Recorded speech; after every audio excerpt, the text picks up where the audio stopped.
unfortunately, a bit of a rainy day up here at Kitchwin today, but it does make the property look absolutely magnificent, the amount of rain that we've had in recent months. It's been amazing. What a spring. Like, I think everywhere you go, if your place doesn't look good now, it'll never look good. Lovely rolling hills. I mean, it is gorgeous countryside, isn't it? I know you really love these horses to be out in the rolling paddocks and be able to have the mares and foals having so much space to really grow and develop good bone.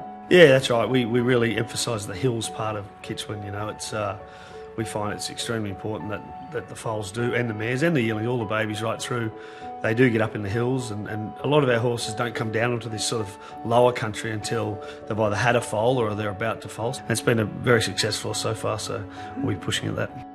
It extends over a huge distance. So, I mean, we have further up the road, it's the Yearling Barn area, and the river is down there as well. So a lot of natural irrigation as well? Yeah, very much so. The Isis River, which is the river that runs through Kitchwin Hills, flows through a really high limestone deposit up the mountain about 30 k's. So we feel that plays a bit of a role. You know, we talk about limestone levels in country and in what they drink and what we irrigate with. It's very good for calcium in horses. And so there's two farms. There's about 350 acres up at the top, which is about 5 k's. And we originally were there and we tried to buy around there, but the country was just too tightly held. So we ended up coming down, and we've always driven through this place with beautiful big trees. And I think big trees are a bit of a sign that the country's good. Well, it doesn't get much better than having a son of Snitzel at stud, does it? And Time for War, I was really pleased to see him here today before the rain really set in. He's just all muscle, isn't he? And he's really starting to let down into a gorgeous, gorgeous horse. He really is. And, I sound like a broken record, but he is so much like his dad, and everyone will say that. But leaving that behind, he was just a really, really fast 2-year-old. He's by Snitzel, as we say, who's just amazing. He's so prolific in what he's doing. For juvenile speed, he's probably the best source of staying in the country by a country mile. And really, Time for War, if you look at his pedigree and you look what he did as a racehorse and him as a type, he just cries out what works in Australia. Well, he's out of as a Beale mare as well. So, there's also that wonderful pedigree, the old Might and Power Mosheen family as well. So it's very, very strong, that sort of pedigree to make a stallion. Oh, it is. It is. Like Zabeel would be one of the best broodmare sires we've seen ever, if not a great sire that he was. And then, like you say, they're tough horses like Might and Power, and then Mosheen, and good 2-year-old. It's a strong 2-year-old family, and he was exactly what his family is, and he's exactly what Snitzel is. Looking at the foals, though, really gorgeous walks on these foals. One we looked at out of the mare against this colt just really flings those forelegs out, and just, in slow-mo, I'm sure looks even better once we get this all cut together, because just the action on his foals is superb. Yeah, it is, and that's one thing we've been wrapped with. We all know when you go to the sale, it's so important that and action plays a big role in good racehorses. But again, it's a first foal of a young strategic mare who's really, really well bred. She's a half sister, Fair Embrace, and this is the type of foal that we're seeing. They all have that great hip, really lovely, attractive heads, and super action. And so far too, when they come through the crust, they're just very quiet and they seem to get their head around everything. So I was excited about the horse, but it's like anything. You pray they have nice foals, and now his foals they represent what he was. They look like 2-year-olds so far, and it's exciting. Yeah, they love the feeling colt too. She's quite a neat mare. She's not a big mare, but has thrown a really good-sized foal who absolutely loved to run. Was a really alert, confident foal too. Yeah, Semi-Palatinsk mare, which he's done a great job as a broodmare sire. And again, this I would have to say, and I don't think I'd be insulting the owner, but this would have to be her best foal by it's really, really good foal. It's just, and as you say, he's just got those short cannons and lovely bone and correct, and and again, just a seriously nice foal. And Ridiculous, this Time for War filly out of the mare Ridiculous, just so playful too, with those wonderful markings on the head, but just an absolute character. That filly in particular is owned by Neil Werrett. Neil Werrett sent a lot of mares to Time for War, and he'll race a lot of those stock, as will most of our owners, and obviously end up in the right stables. And another thing about these foals, and as we've gone through them all, is that they look to me like Time for War raced before he actually turned 2, and as his father was a very, very early 2-year-old, pre-Christmas 2-year-old, so he was a pre-Christmas 2-year-old. And if you breed to a horse like Time for War this year, and as we are, and many clients are, your chances of getting a pre-Christmas 2-year-old and then selling into January off the back of this crop is really, really strong. So if he does kick with some nice early horses like his foals would suggest and his pedigree, well, you'll be in a good position using him this year, selling into January through your Magics and Classics and hopefully later Easter. He's still pretty good too now, temperament-wise, because even in these bad conditions, we'll do a story with your Stallion man, Louis, in a few weeks, but he rides him, so the Stallion is still getting ridden. And, you know, even in these conditions, and he hadn't been ridden for a little while, he was still behaving perfectly. Oh, he's a pleasure to deal with, and he's so quiet, you know, he loves his job, like he'll roar and make out, but he really listens to Louis' voice. Louis tells him to relax and settle down. He does, and like you couldn't ask. Today he's walked up here on the lawn at the office. There would have been 10 mares and foals in the yards, 10 or 15 metres from him, and mares in the foaling yards 5 metres from him, and he's very relaxed and he behaves. And if he does show himself as a stand, he does it all in hand. So and I think.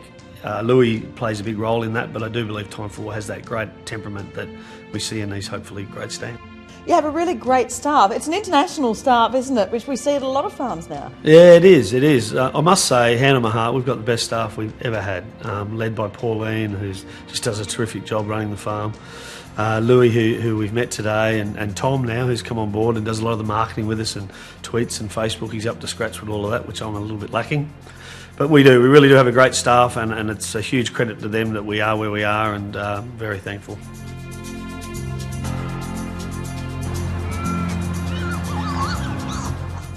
All right, Tom, well, you obviously have enjoyed being at Kitchwin Hills because you're back, because it's a great team here at Kitchwin, you can see.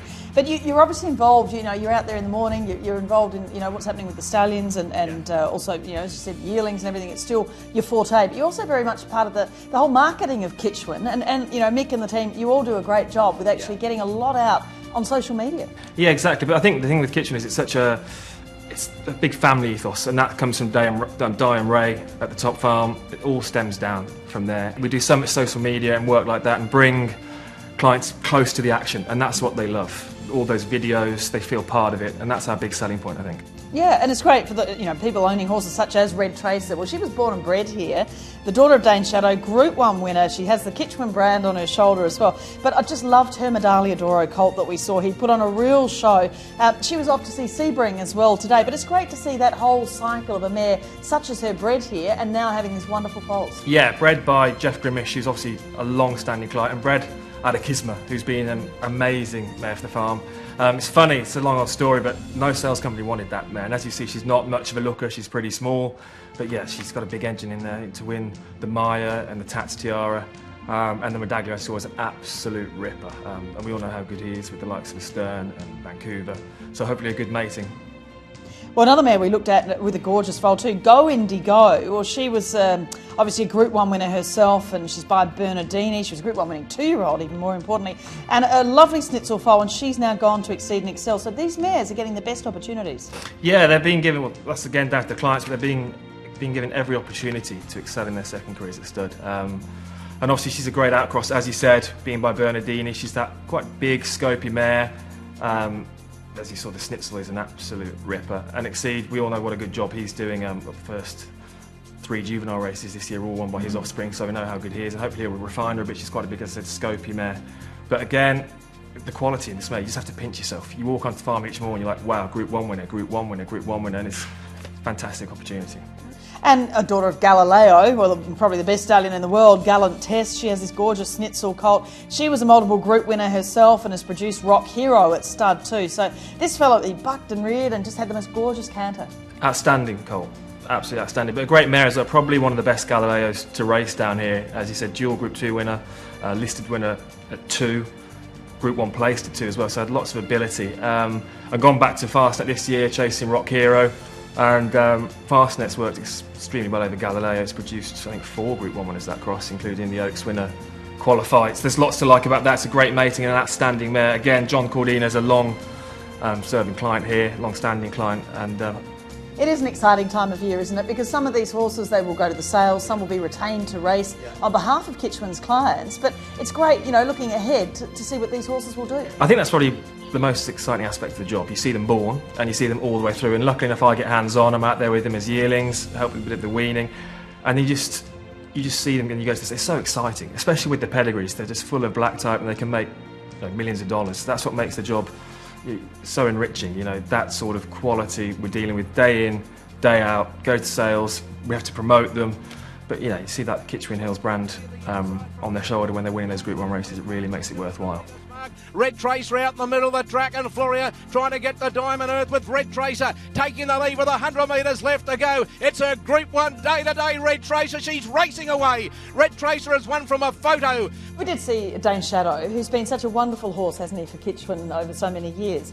In the next couple of years, are you looking at growing it to again, 3 or 4 stallions, or just keep it to 1 or 2? What's your aim? I think you never say never with anything in this game. You've got to roll with the punches, so to speak. But I think that we could see ourselves sort of 2 or 3 stallions. Like you say with Dane Shadow, he put us on the map. He's been a terrific stallion. He did everything early, and then amazingly he just didn't really go on with those great stakes horses later on, when he's had 3 Group 1 winners in his first 2 crops, which is an amazing statistic for any stallion. But to us, Dane Shadow proved that a smaller farm, and then Yarraman have gone on now with Hinchinbrooks and Invincible, that you can do it. You don't have to be the massive farms with the huge budgets, because we all know stands come from anywhere. And I think whilst ever we stand horses like Time for War, that we can, and we'll never stand a horse that, hand on our heart, we can't say we would send our best mare to him. If it's not like that, you don't stand them. And we honestly believe that horses like Time for War will probably help our direction as far as what we stand in the future.